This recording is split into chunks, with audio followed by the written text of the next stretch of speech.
Good evening. I'm Frank McLean, Executive and Artistic Director here at the Grand Opera House, and welcome to with Frank. This is my lighthearted opportunity to share with you everything that we have going on here at the Grand. If you've been to one of our Grand productions, you know that I typically give a curtain speech before each performance.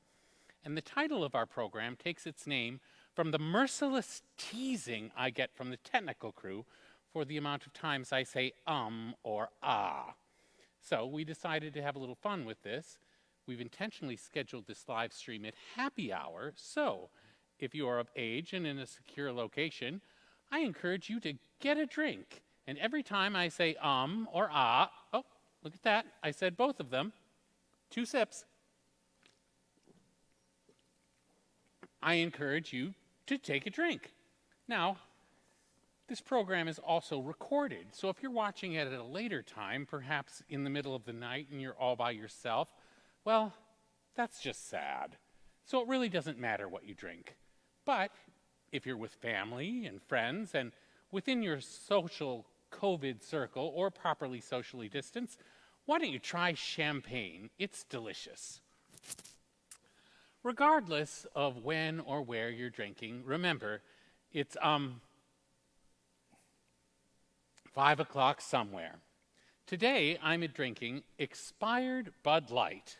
This delicious offering is offered by the Grand Opera House at our performances through our good friends at the Rotary Club of Dubuque. Well, we don't offer expired Bud Light, but when we shut down in March, we had a big stock of beer that is now past its expiration date. So technically it's not expired, it's just best if sold before. But I like to think of it as aged, like a fine aged wine. It could be skunky, but I'm Irish, so it's a sin to waste beer, and I'm not going to do it, so Before we get started, I want to thank some of the people that are making this happen. First of all, Michelle Blanchard, our marketing director, whose idea this was and who is forcing me to do it. Tracy Richardson, our technical director, who does all things technical. He set this up. Austin McElroy. Now, I found out last week that I've been pronouncing Austin's name wrong for the past 3 years, and he's never corrected me. So thank you, Austin McElroy, who is in charge of our streaming and videography. But I also want to thank someone I left out last week, Stephen Dobyhall. Stephen is one of our most dedicated volunteers. Last year alone, he put in 762 hours. That's the equivalent of 5 months of full-time work. Stephen is also a stage manager for many of our shows, and those hours don't even count in the number that I previously mentioned. What I'm trying to say is, well, Stephen doesn't really have a life outside of the Grand. And I'd like to change that because he's one of the nicest guys I know. I'd like to use this platform for good and find Stephen a girlfriend. Stephen is very tall and strong. He can lift heavy objects all by himself, like 4x8 plywood platforms and rehearsal crates. He has naturally brownish blonde, curly hair. I would describe Stephen as a Rubenesque Greek god. He's a real catch. If you're interested in dating Stephen, or perhaps have a daughter or granddaughter, or a mother or grandmother who you think might be a good match for Stephen, please email me at director@thegrandoperahouse.com, and we'll set up an appropriate socially distant date with this person and Stephen. Really, you can't go wrong with Stephen Dobyhall. He's terrific. Well, assuming Stephen hasn't turned off the camera and I'm still with you, let's get on with the show. If I didn't mention Stephen's running the camera for this, that was probably an important bit I should have told you about. Because I don't like to admit to drinking alone, every week I host a special guest here on with Frank. And this week, it's the very talented actor and great guy, Joe Blodgett. Joe, welcome to Thank you for having me, Frank. with Frank. Joe is also drinking expired Bud Light. Joe, let's get this out of the way right now, just so none of our viewers are too disappointed or get their hopes up. But you are not single, correct? I am not single. Oh, I'm sure there are a lot of ladies that are disappointed about that, but Well, I appreciate you saying that, but yeah. yeah, and you have a lovely wife then? I do. I have a lovely wife, Kathleen, who 2 months from now I will have been married to for 35 years. Well, congratulations. I think we can drink to that, even though we didn't say . There, you just said again, and so did I. Now, what was your wife's maiden name? O'Connell. O'Connell. That's what I was getting at. I went to school, grade school at St. Joe's, and then Wahlert with the O'Connells. Your father-in-law was a teacher at Wahlert. I actually have a bit of history with the O'Connell family. Your brother-in-law, Steve O'Connell, was in the very first play I was ever in at Wahlert. So he really helped show me the ropes. Steve's a great guy living in Florida now, right? He is. He lives in the Orlando area. Right, which was my home for about 23 years, so I met him down there. It's great. Also, I have another story. Your brother-in-law, Chris, actually sort of introduced my sister Jean to her husband, Joe. My cousin John was having a Mardi Gras party, and Joe's from New Orleans, and John was a friend of Chris, and Chris got invited to the party, and he didn't want to go, but Joe really wanted to go because he's from New Orleans, and he wanted to go to this Mardi Gras party. So Chris was a good guy and went along and brought Joe with him. He met my sister, and the rest is history. So here's to Chris. Thank you. That was a lot That's a about great me, story. really about you. But Well, that's a great story, though. yeah, I don't think we've ever shared that. Here at with Frank, we like shoot, do it again. We're going to need more beer. We like to break up these interviews with shameless plugs. These parts of the program are actually much more important than Joe. He's really just here as a prop to help us to promote our upcoming programming and raise money. Are you okay with being a prop, Joe? I'm a tree. Great, you have experience. It's time for shameless plugs. The Grand Opera House is a 501c3 organization, and now more than ever, we need your support. Please consider donating to the Grand. You can make a one-time or recurring donation by visiting the Grand's website, www.thegrandoperahouse.com. Joe, do you remember the first time we met? I do. After serving on the fire department for 34 years, I had the opportunity to see an ad for the play that you were going to be producing here, A Christmas Story, and I thought, I'm going to go get the sides for that. So I came to the office, and we met there and had a nice chat. That's fantastic. And then I was really excited about it because you had told me about previous experience you'd had from acting, that you'd taken a break for a while. One of my favorite expressions is you don't age out of theater. I think it's like riding a bicycle. So I was thrilled that you had said you were going to audition. So I was really excited when you showed up for the audition. You came and you actually got cast as Ralph, adult Ralph. Right. And adult Ralph, if you know the movie, is just a voiceover. That's not so in the play, is it? No, in fact, when you called to offer me the role of the narrator, I had intended when I auditioned that this was going to be my dip my toe in to the back into the theater. And when you offered me the role, I thought, well, this is perfect. I'll be off stage reciting all my lines. And then I came to pick my script up and started thumbing through it. And I started noticing stage direction for adult Ralph. And I went, uh-oh, what have I gotten myself into? But I soldiered on and went. Yes, adult Ralph is a huge role. He almost never leaves the stage. So you had a big heavy lift, and you did fantastic with it. We have some photos here from that 2016 A Christmas Story with Joe as adult Ralph. So let's take a look at these. This first one, that's you, obviously, sitting at the kitchen table. Who else is in this shot with you? Well, my counterpart, young Ralph, is sitting across the table from me. That was Evan Arns. And then in the background there, you see Danny Fairchild, who played the old man. And then also seated at the table with me is Shonda Munson, who was the mother. Right, that's right. You guys didn't get names. It was just Mother and the old man. Mother and the old man. Never figured out who they were. I directed this show, so I was really happy with it. And I remember one of the challenges was you're not seen by any other character. So you're sitting at that table, but they all have to ignore you. And we had to sort of navigate the blocking so that it looked like people would walk into you and then you dodge around. What was that like? Well, I owe that to your amazing blocking, first of all. Second of all, it was challenging, especially when you were in really close proximity to the kids, because the kids are sometimes a little wild, yeah. So we had to kind of really be on the lookout to make sure that one of them wasn't going to run into me, because that kind of would ruin the illusion. Yeah. But we ultimately got them to stop looking at you, which was a really good thing, because that's another thing. They could never acknowledge your presence. In this next photo, that's a great shot of this wonderful set by Tracy Richardson. It's a 2-level set there. You're down there, and we have, looks like Evan up in his bedroom, and who's that at the table? Yeah, this is during the opening sequence of the show, when I'm kind of setting the story up. Ralphie's up in his bedroom, getting ready for school, and little Randy's sitting at the table getting his first bowl of oatmeal, the famous oatmeal that little Randy ends up sticking his face in and I later. know that little Randy is Julian Dirks, who's done it multiple shows here, and that was, I think, his first role. So it was great to have him on that, and we'll get back to him later.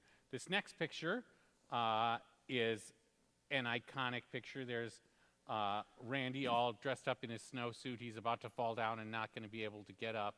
But who else is in this photo? This is where we're introduced to the villainous Scut Farkas. Ooh. Yeah. What kind of parent names their kid Scut?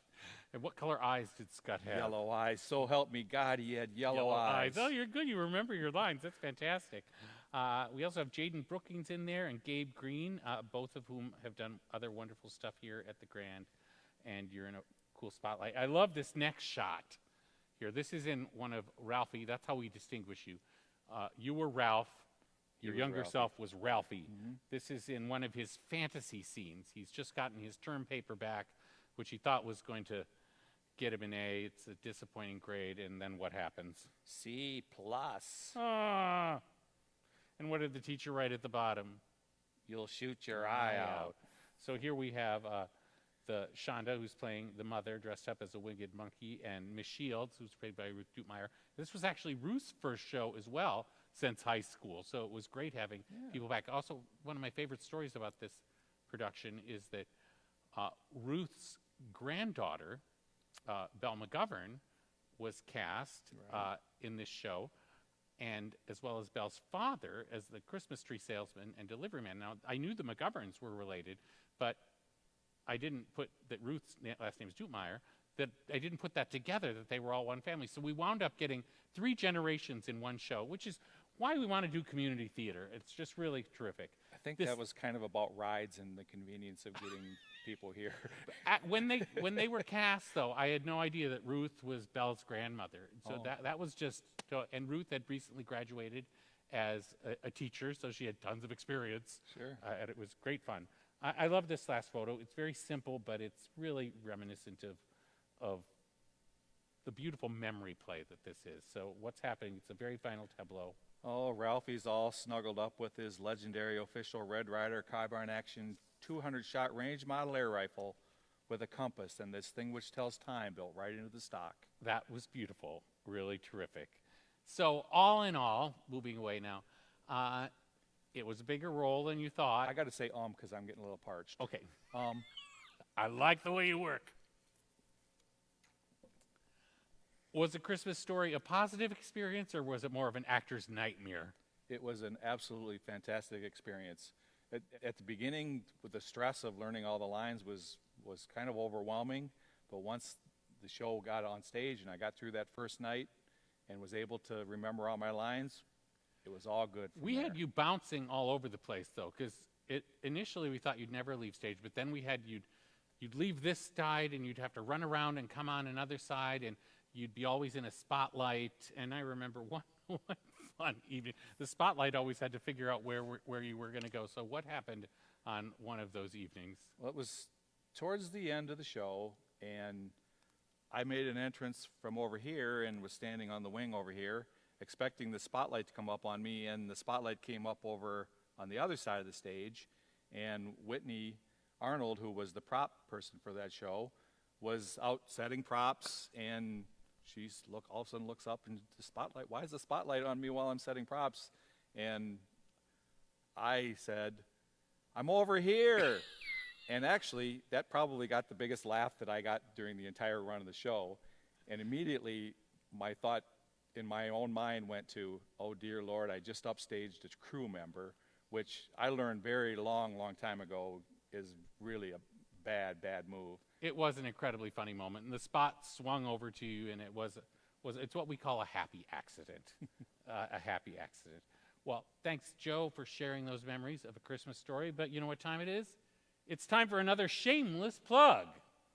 Save the date for Rounding Third, a comedy about baseball and fatherhood by Richard Dresser on October 9th, 10th, and 11th, right here at the Grand Opera House. This very funny and often touching play chronicles the journey of two Little League coaches through an entire season, from their first tentative meeting to the climactic championship game. Rounding Third will be the first theatrical production to play the grand stage since early March, when the health crisis forced the cancellation and postponement of many of our planned productions. Seating in the theater will be socially distanced and significantly reduced. On October 9th and 10th, the show will also be live streamed for patrons who are not yet ready to make their way to the theater. Additional precautions are being taken for the safety of our patrons, performers, staff, and volunteers. Celebrate postseason Major League Baseball and the return of theater to the Grand with this one-of-kind comedy. Tickets go on sale to the public tomorrow, Friday, September 25th, and can be purchased at the Grand website, www.thegrandoperahouse.com, or by calling our box office at 563-588-1305, or visiting the box office. Box office hours are Monday through Friday, 12 to 4, and 1 hour before each performance. That's right, the Grand box office is open again. So come on down or give us a call. We are so anxious to see you. All right, as I mentioned before, or as you mentioned before, A Christmas Story was your return from the stage after a long career as a firefighter. Are there any special memories about this part of your life? Mainly, I had a very rewarding career with the fire department. I was there for 32 years. During that time, I had the opportunity to raise three magnificent children. Joe, I have to stop you. You said I did. Oh, sorry. Three magnificent orchids? Children. Oh, children. Okay. Children, yes.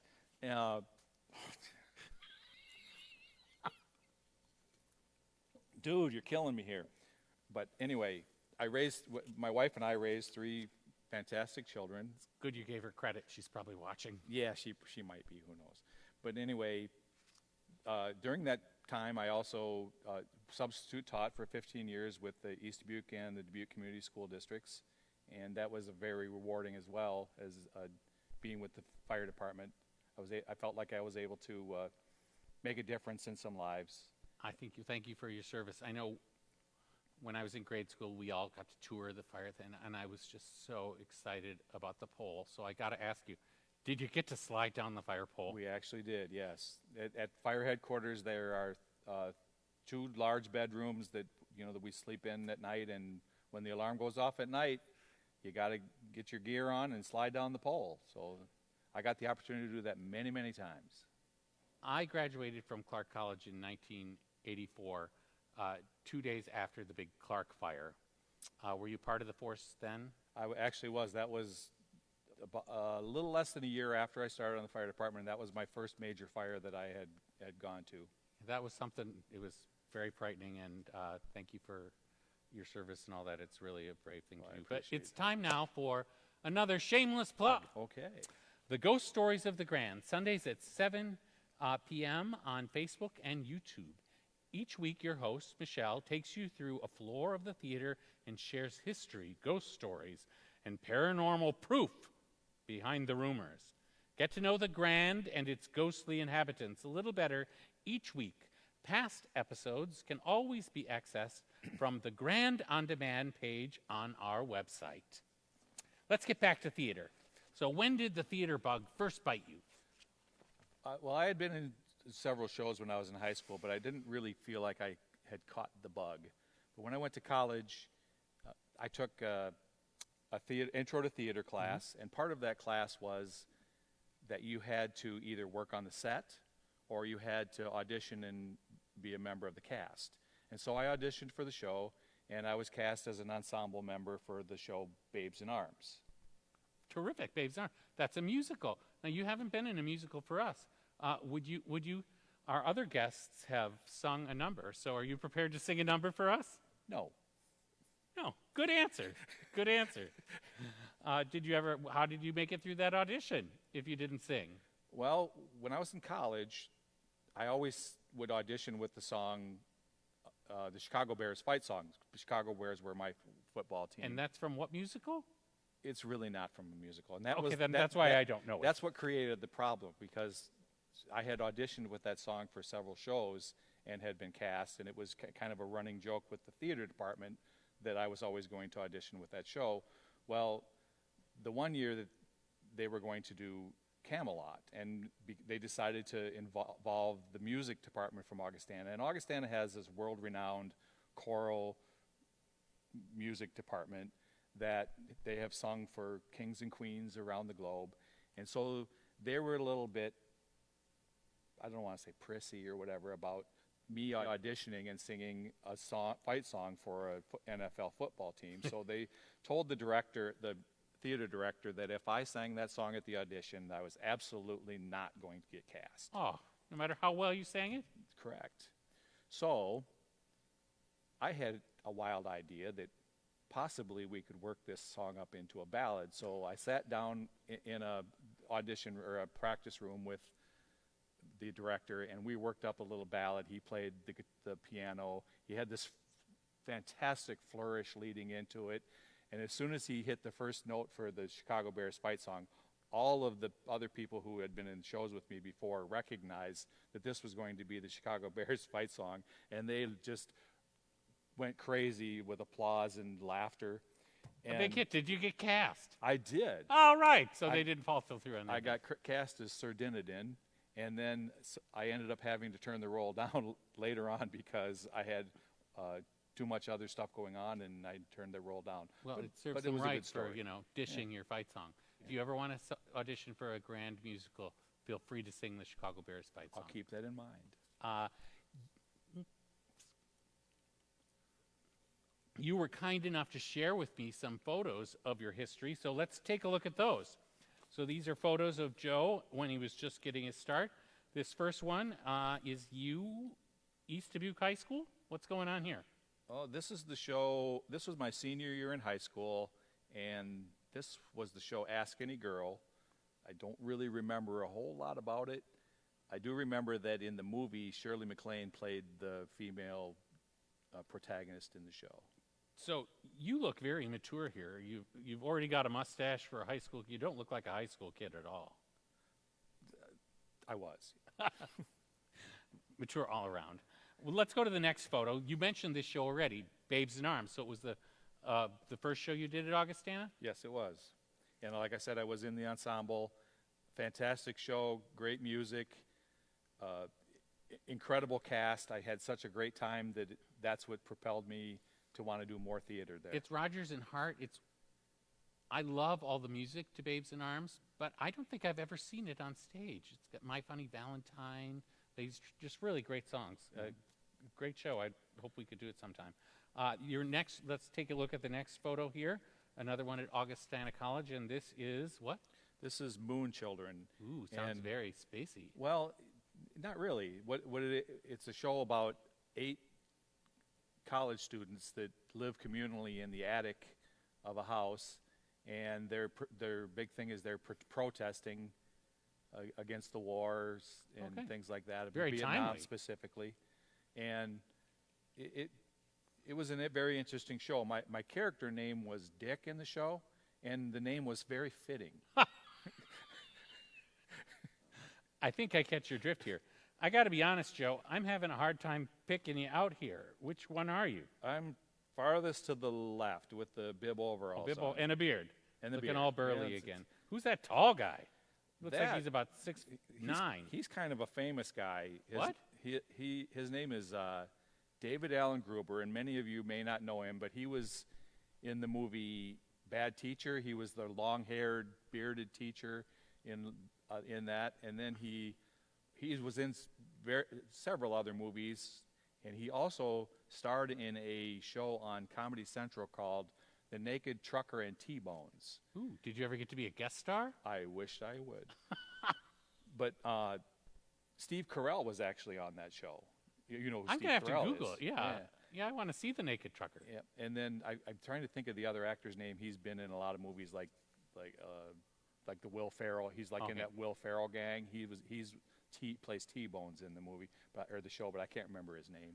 Let's go to the next picture. This is another Augustana. An Enemy of the People. This is a show I'm not familiar with. This is one of Ibsen's classics. Oh, Ibsen. That's why I don't know. It's classy, so it's not a musical. No, Okay. it's not a musical. You're a serious actor. So Well, I tried sometimes. Yeah. In this, I played. I'm assuming that's you back there with the beard again. Kind of a theme there, isn't there? Yeah. Anyway, I played a newspaper reporter who exposed that there was something fishy going on in this town in Sweden, where these other two characters in here, one is the doctor and one's the mayor of the town, and the town's economy is based on the spas there, the hot springs, and they find out that the springs are poisoned, and the mayor doesn't want the world to find out that they're poisoned, but the doctor wants it to be revealed. So the doctor becomes the enemy of the people. Oh, but he's actually trying to save lives. Yes, correct. Well, I think that's very admirable, and we could take a lesson from that. Let's couple more photos here. This one, next one. Let's take a look at what's going on here. This is just a group of folks. Who are you? Just a group photo. This is the stage crew and the other crew members from a Threepenny Opera. So you did have to work crew. You didn't get out of it completely. Well, I actually got paid and got college credit for being on the crew. What? Yeah. Don't let people know that around here. We don't want to let that get out. I also was in this show. I played. Oh, sorry. You were in. This is the third musical you've talked about now that you know. were in, and yet you won't audition for us for musicals. I can talk, sing, kinda. All right. Well, maybe you got a Henry Higgins in you. He's a talk singer. Let's go on to the next one. Another musical. What is this one from? This is Candide. And where are you in this one? I am the character that is currently in the stocks. All locked up there. Yeah. What's going on? Well, this is the number, the auto de fe number, Okay. and Thinking about the Inquisition and all that? Yeah, I was torturing actually you. being lashed in the stocks and being lashed, which was even more fun. It's very dark. Well, I always thought of Candide as sort of a comedy, but I guess it's based on Voltaire. Yeah. Yeah. Well, that's fantastic. Well, Leonard Bernstein had a strange side to him too, you know. Well, it was great. Thank you for sharing those photos with us. Let's wrap up that part and move on to shameless plugs. Monday Review, all day Mondays on Facebook. Each week, the talented performers of the Grand Opera House give a mini concert online, bringing the sounds of Broadway music to you throughout the day. Each installment has a specific theme for song submissions, and you will not be disappointed by the wonderful tunes that are sent in by our performers. Follow us on Facebook every Monday to see the performances, or visit our Grand On Demand page on our website for links to view past Monday Review performances. This coming Monday, September 28th, the theme is the Golden Age of Broadway. That's my era, the Golden Age of Broadway. I'm going to have to submit something for that, but I haven't thought about what to do yet. Let's move on to other shows you performed in at the Grand, since that's what we're here for. After A Christmas Story, you took almost a full year before you came back to us and to be in another holiday show. What was that, and who were you? That was It's a Wonderful Life, and I actually got to play one of my favorite characters from the show, Uncle Billy. Oh, I thought you were going to say the mean banker, one of your favorite characters. Uncle Billy's charming and lovable. Fits. Yeah. Did you get like a squirrel and a raven and all that? Unfortunately, no. No. But the thing I was most disappointed about was I love that movie, And one of my favorite lines that Uncle Billy delivers in the movie is, "Good night, old building and loan pal." Oh. And I didn't get to say it in the movie, Well, or in the show. You have a big theater here right now. Why don't you just say it like you would have in the show? "Good night, old building and loan pal." That was great, and I'm glad we were able to fulfill that wish for you. Oh, yeah. I kind of reached for it ahead of time. I think I might have anticipated that one. That's a smart thing to do. It's chances I'm not going to go too long without one. Let's take a look at some of the photos from It's a Wonderful Life. Here on the first one, looks like that's you in the middle there, right? I believe so. And who are you there? You're That's Uncle Billy, yeah. at the At the bank. Building at and the building loan. and loan, and I'm with George. And I'm not sure exactly what we're doing there, but I know Clarence is yeah. keeping a close Clarence eye on and the us angel up top to looking make over sure you. that everything's going well. Now, I just want to stop a little and mention that's Stephen Green playing George Bailey, and in the previous first version, in the 2016 version of A Christmas Story, we had Danny Fairchild playing the old man. Both of those two gentlemen are the stars of Rounding Third, opening October 9th. Great actors, aren't they? And one to work with. You would Fantastic. encourage everyone to come see this show, wouldn't you? Definitely. I mean, Danny was the first person that I idolized here at the Grand. When I saw him as the old man. Before me? As an actor. Okay, that's fine. That I saw acting Okay, got it. on the stage, yeah. Got it. Let's go on to the next picture from It's a Wonderful Life. Here you are with, again, Danny Fairchild there. Yeah. He's playing Old Man Potter. What happens in this scene? This is probably the pivotal scene of the show where Uncle Billy loses the $8,000. Ooh. Yeah, he's bragging up his nephew. He's coming back war hero. Yeah, coming back a war hero, and somehow I think he gets stuck in the paper, right? gives the money to Mr. Potter by accident. Yeah, which causes all the But drama. It's all downhill from there. Until the very end. I mean, it does have a happy ending, right? Yeah, I Let's hope not so. spoil it for I anybody. can't remember. There's one more picture here we have because you had to do double duty in this. You were not only playing Uncle Billy, you were also playing, Mr. Welsh. and who you're up was- on the bridge where yeah. George is thinking about jumping off. This is the husband of the school teacher that George chewed out earlier in the show. Aw. And he's going to have his revenge on George for causing so much trouble at his house. So he gives George a good punch. So that's kind of fun, punching somebody. Well, it was fun, but it was also very stressful because that bridge did not have a back on it. And every time that I punched him, he had to actually fall. And I was concerned every single time that I punched him. We would go up there before the show every single night and practice it 3-4 times Fight because rehearsal, that's good. I did not want him to fall off the back of there because it was a 12 to 14 foot fall. Well, it showed your darker side, that you have this violence in you, on stage. That was really a wonderful little trip down memory lane for It's a Wonderful Life, but it's enough time for another shameless plug. 135 Live is our weekly concert series happening Friday nights live right here from the Grand Stage. Every Friday, we will be inviting local musicians and performers to give a 60 to 90-minute performance from our stage with our production team's support. Performances have a small, socially distanced live audience in the theater, as well as a virtual audience through our streaming options.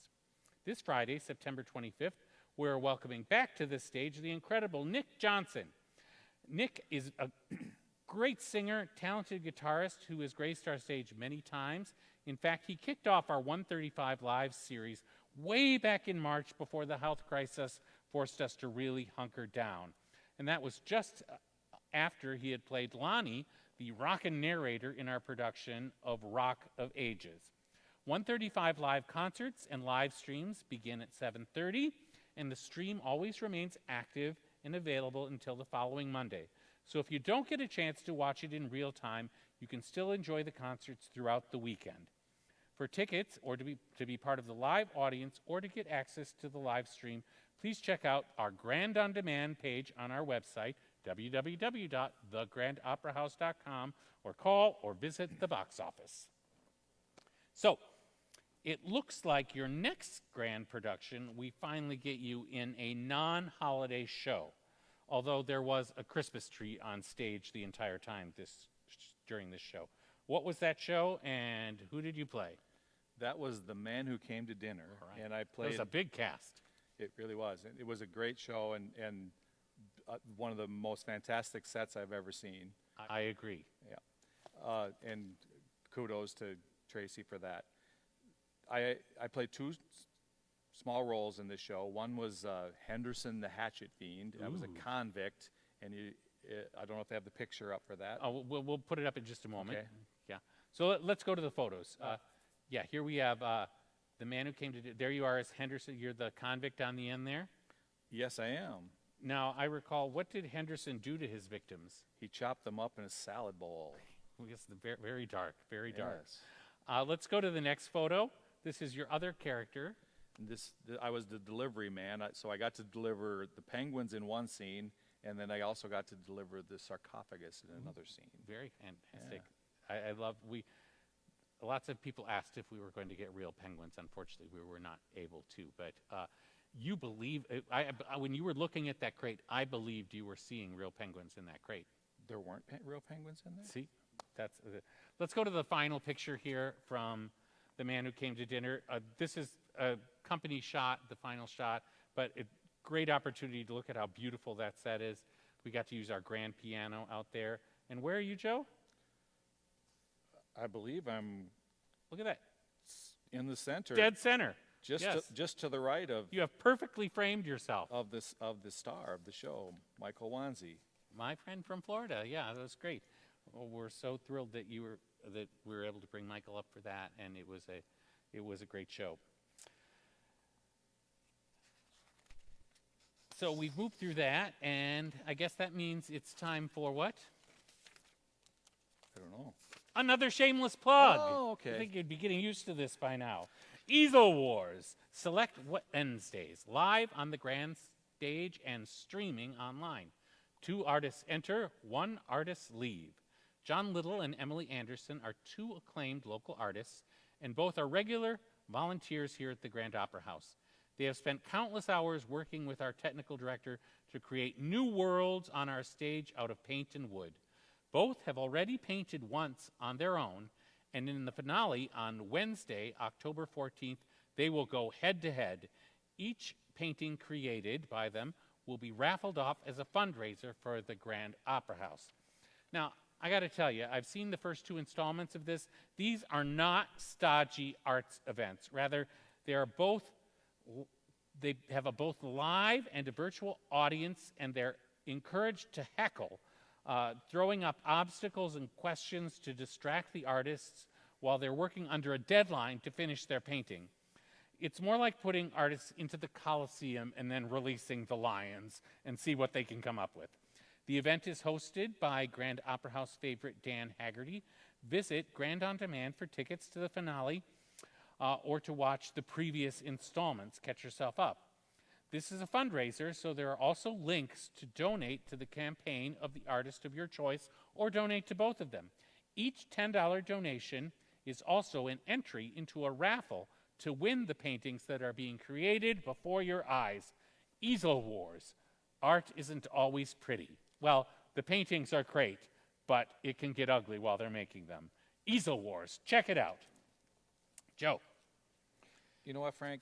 You've said enough times that I'm going to have to refresh. I'm going to join you. We keep our extra beers here hidden in the plant. It's a little cooler. You're my first guest, Joe, that has beat me through a beer. You're I want to kidding. congratulate you on that. Oh, It's I usually don't know what that says about me. I'm but- usually the first one to go for the plant. Joe, in your roles at the Grand, you went from Ralph, the warm-hearted narrator, and the older version of the protagonist in A Christmas Story, to the bumbling but lovable Uncle Billy in It's a Wonderful Life. But you did have that little cameo where you punched George Bailey, and that was followed by Henderson, the hatchet fiend, in The Man Who Came to Dinner. It seems like your roles are getting much darker. Is that something, a part of your personality you're exploring, or just happenstance? What happened in your next role? Well, in my next role, I played a really dark character, and that was Samuel Ratchet in Murder on the Orient Express. Ooh, the Agatha Christie mystery. Yes. So what, Mr. Ratchet? He wasn't a nice guy. No. No, not at all. Any special memories about Murder on the Orient Express, or should we just go to the photos? Let's go right to the photos. All right. Well, let's take a look at the photos for Murder. This is another set that was. We had a train that moved on stage. Tracy engineered it. All this. We're looking at the dining car here. That's you as Ratchet, and I think Jess DeMaria as the Countess. What is about to happen here? Well, I confronted her, obviously, with the intention that I was going to seduce her. Oh. And she did not want anything to do with me. So what happened? Well, I was about to probably harm her and then was interrupted. By? Ook. No, I thought she slapped you. Oh, yes, she slapped me, but then... Which serves you right for punching Yeah, George Bailey. True, yeah. She slapped you. Here's the next one. Next photo, that's you in the dining car again with Book and I think Hector, his assistant. So you weren't very nice to Hector, were you? No. You weren't really very nice to anyone. No.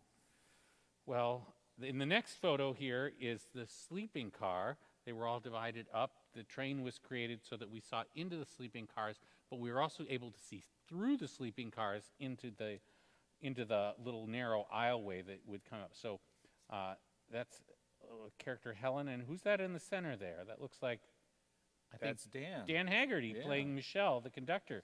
And I think, once again, you're arguing here.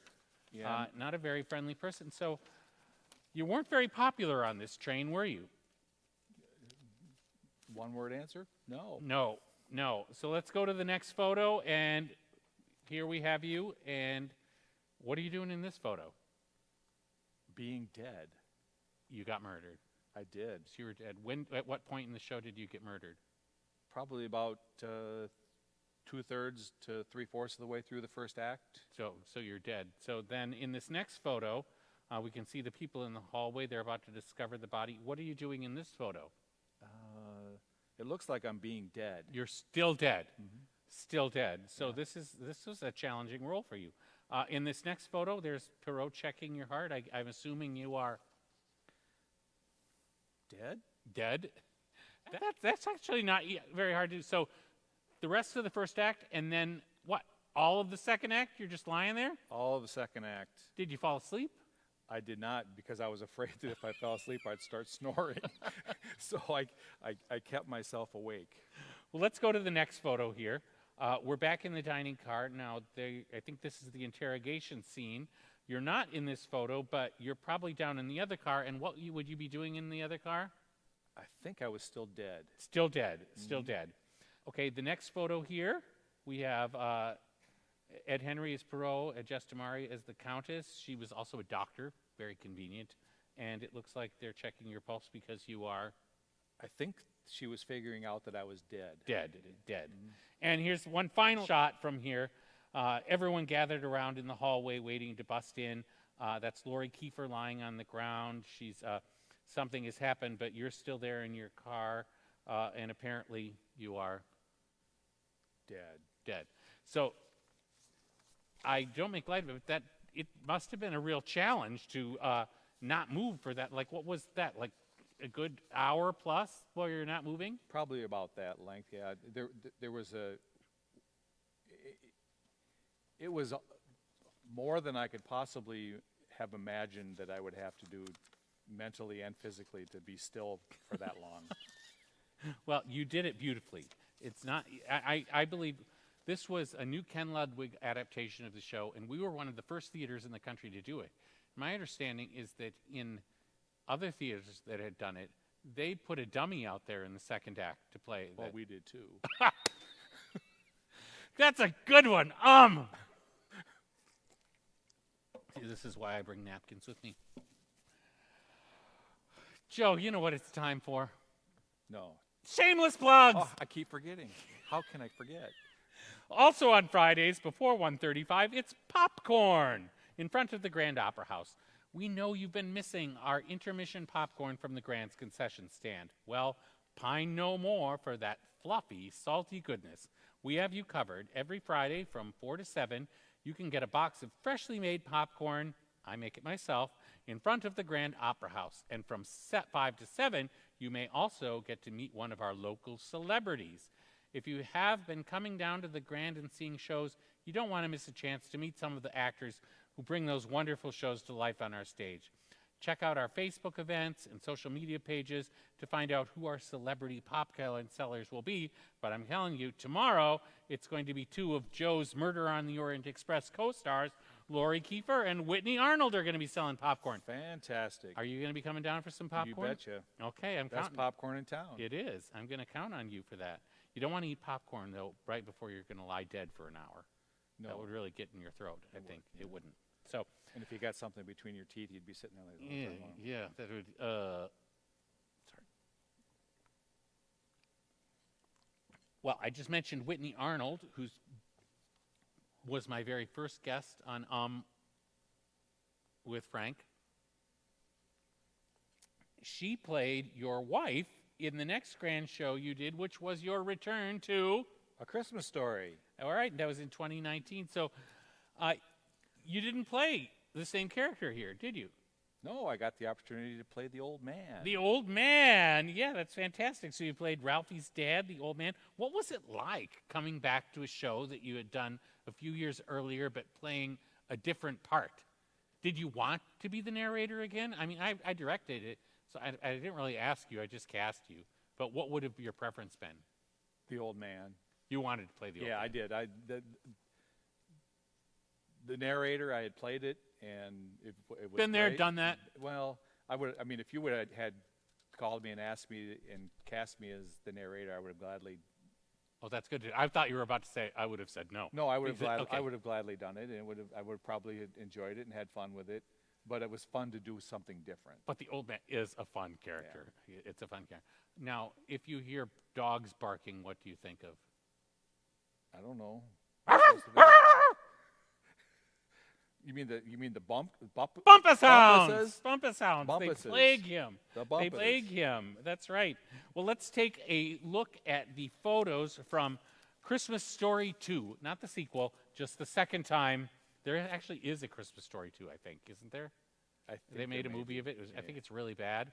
This isn't Christmas Story 2. This is just Joe's second time in A Christmas Story. So let's take a look at this first photo up.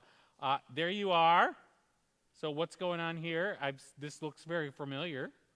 Sitting at the table. Right, you're in the exact same seat you were as the narrator, but now you're playing the old man reading the paper, and we got Jeff Yoakum behind you as Ralph, the old man. Yeah, he's standing in the background, and we've got the boys sitting there having their breakfast, and the mother is looks Whitney. like she's about ready to serve me my coffee for the day.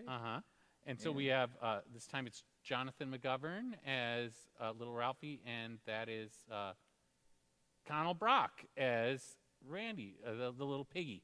How does the little piggy go? I'm not going to stick my face in a bowl of oatmeal for you, though. But I loved it. After he does it, Mother offers you the oatmeal, and you say, no thanks. No thanks. Let's go to the next photo. Okay, this is a very iconic scene. What's happening here? This is where we're changing the tire, and the lug nuts go flying, and Ralphie says a very bad word. Right. What is that bad word? Oh, fudge.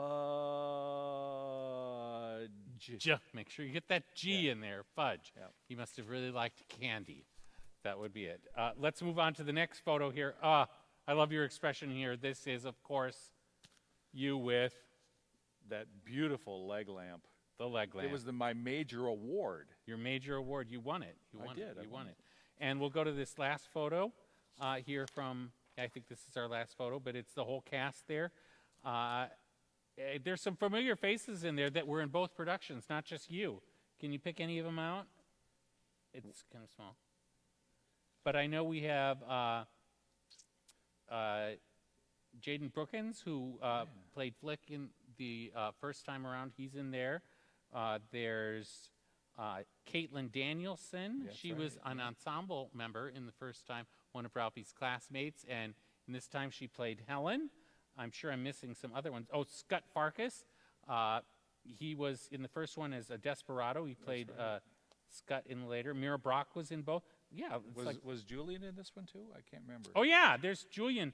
Julian got to play Flick. You were Randy in the first one, and then he got to play Flick in the other. Yeah. Good, thanks for pointing that out. That's terrific. Well, we're so thrilled that you must know the show like the back of your hand now. A Christmas Story. Don't count on it. Well, I do have a short memory. I would say you should know it pretty well. And since you do, or I'm counting on you to, we're going to play a little trivia game here about A Christmas Story. I haven't told you about this. You don't know the questions that are coming. We're going to make this fun. If you get a question wrong, you're going to have to take a drink. Okay. And if you get a question right, I'll take a drink. Who am I kidding? I'm probably going to drink no matter what. So it doesn't really matter how you're answering. This first one should be very easy for you. What National League team won the World Series in 1907? The Chicago Cubs. Exactly. Let's just drink to the Chicago Cubs. That's right. Just because we like should. that'll ever happen again. Which is because at that point, the Chicago Cubs had not won the first World time Series. around. Yeah. First time. They were getting close, weren't they? I remember when we were rehearsing for this, we discovered you're a pretty big Cubs fan, right? I am. Yeah. Yes. And this is the year they got close, but they didn't win. Well, the first year that we did the show, when I played Adult Ralph, that was the year they won the World Series. I thought they won the next year. I thought they came close, but I had to take off from rehearsal one day so that I could go to the parade. Well, I will believe you that is true, that you did. So you won. So the Chicago Cubs did win. Yes. The World Series. That's fantastic. How many years between that? 108. 108. Yeah. I didn't know that, so I'll drink. Now, that cousin I told you about, who did they play to win the World Series? The Cleveland Indians. Cleveland Indians. Yeah. But didn't they play the Cardinals at some point? When is this? Like, was it at the Pennant or Sun? Not that year, they didn't. No. It was the year before. Yeah. I just had a funny story I wanted to tell you about. My cousin John, who hosted the party that your brother-in-law Chris brought my now brother-in-law Joe to. John is a big Cubs fan, and my family was always kind of split down the middle. We were either Cardinals fans or Cubs fans. I was a Cardinals fan. John was a Cubs fan. They were playing in St. Louis, and John got really drunk and decided, sorry, John, I don't mean to be telling this, but it's true, you can see it. John got really drunk in St. Louis and decided to get a Cubs tattoo on his ankle. So he wakes up in the morning, and it just says CBS. They left the U out. Honest to God, he still has it to this day, this CBS tattoo. It's like a lesson. If you are going to get a team tattoo, do not do it in the opposing team's city. That story was brought to you by my cousin John. Thank you. And the city that makes Budweiser. Oh, okay. Cheers to that. I guess we were in the middle of a quiz. I totally forgot and got lost with myself. What's the Lone Ranger's nephew's horse? What's the name of the Lone Ranger's nephew's horse?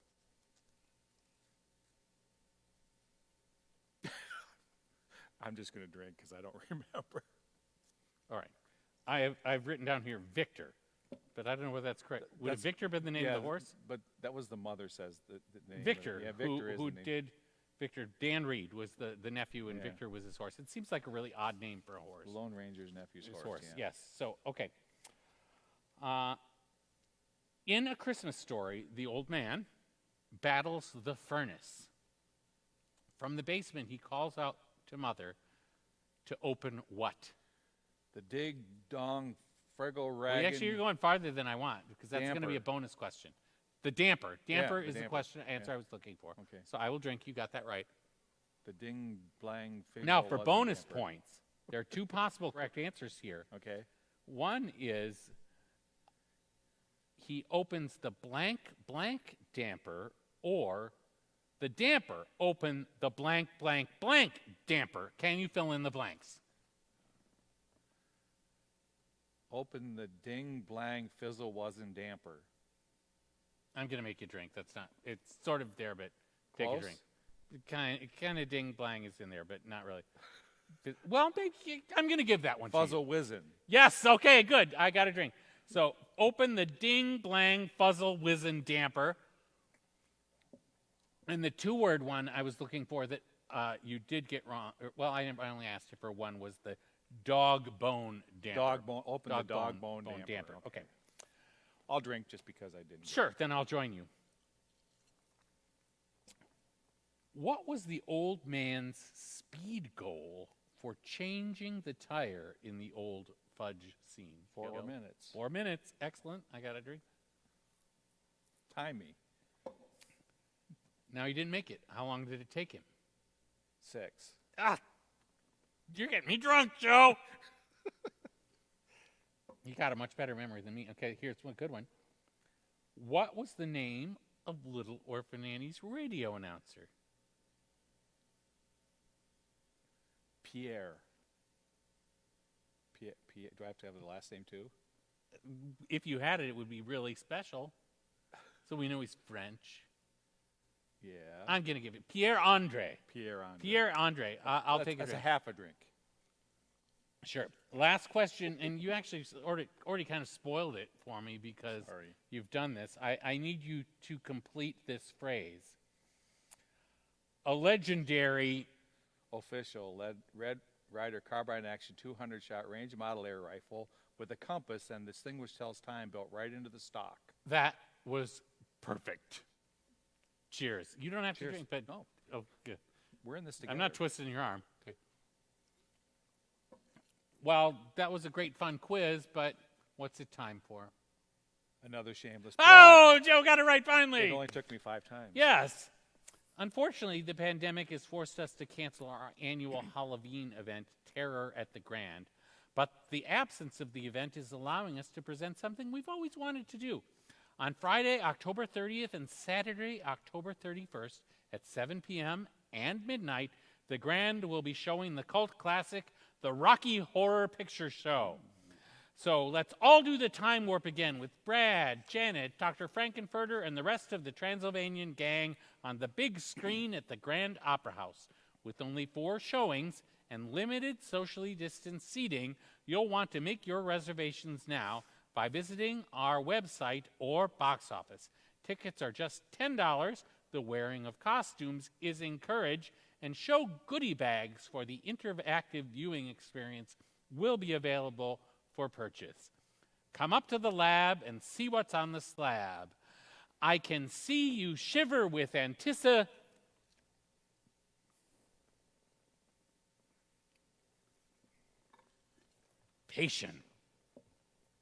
The Rocky Horror Picture Show at the Grand Opera House, October 30th and 31st. Reserved now. I'm really excited about that. Have you ever seen the Rocky Horror Picture Show in the theater? Used to go to the midnight showing at Duck Creek Plaza in Bettendorf all the time. All right, so you're going to be here for that one, aren't you? I hope so. Okay, great. Yeah. Midnight show or 7? We went. I'll come to the 7. If you had it, if you had it at midnight, I might fall asleep. But well, that's fine. You could, maybe if you fall asleep at the 7, we'll just leave you sleep through the midnight one. No problem. But it'll be great. So yeah, it's a really fun experience. So it'll be a nice thing for us to do. Joe, I know that after you left the fire department and before you came back to the Grand, you didn't stay retired for long. You've been doing, I did an I in there. Basically, my question is, what are you doing now? What are you up to now? I am working at Cuba City Middle School as a. So that's substitute teaching. Now you're regular teacher. Yeah. Well, I'm actually working as a teacher's assistant. Okay. And I work with special ed kids, and I love it. It's one of the most rewarding things I've done in my life. That's fantastic. Yeah. And any involvement with their theater program? Yeah. Well, last year in the spring. I know it's a weird time right now. In the spring, we were set to.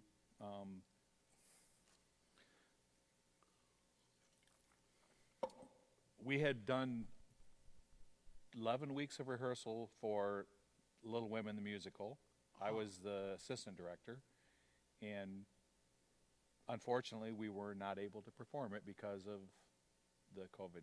Right. Yeah. But do you think you'll stay involved with the theater department? Or That's my hope, yeah. Well, great. Well, I think you're a fabulous asset to us here. You'd be great influence on the kids. We're really thrilled. It's been great spending time with you and drinking with you. But before we go, you have to earn your keep. So it's your turn to do a shameless plug. Dun, da, da, da. The Grand Opera House is a 501c3 organization, and now more than ever, we need your support. Please consider donating to the Grand. You can make a one-time or reoccurring donation by visiting the Grand's website, www.thegrandoperahouse.com. Thank you, Joe. That was said with great dignity and gravitas. I'm sure it will bring in lots of donations. Please don't disappoint Joe. What Joe says goes. Make donations to the Grand. Joe, thank you for being my guest on with Frank. You've been absolutely delightful. I hope we can get you back on stage at the Grand soon in a fatherly or murderous role, whatever. You have such versatility.